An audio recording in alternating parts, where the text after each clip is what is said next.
Nanumpa na ang higit 3,000 pumasa sa 2024 bar examinations. Kinilala rin ng mga maestrado ang top-notcher at top law schools sa bar exam.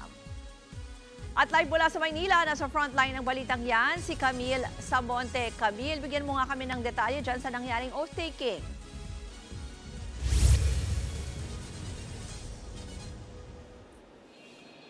Ruth, higit 3,000 bagong abogado nga ang opisyal ng nanumpa matapos pumasa sa 2024 bar examinations nitong Disyembre.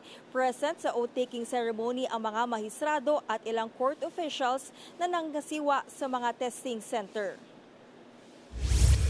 Napuno ng palakpakan at hiyawan ng oath-taking ceremony nang batiin ng mga mahistrado ang mga pumasang bagong abogado. Sabi ni 2024 Bar Chairperson Associate Justice Mario Lopez, sa wakas, nagbunga na rin ang mga paghihirap nila. Sana raw ay maging makabuluhan ang kanilang kontribusyon sa legal profession. Hanga raw siya sa mga nagsumikap at nagsakripisyo sa pagre-review kahit na ang daming nag-back out sa bar exam. Nanumpa ang mga bagong abogado na sundin ang virtue of ethics at maging tagapagbantay ng rule of law.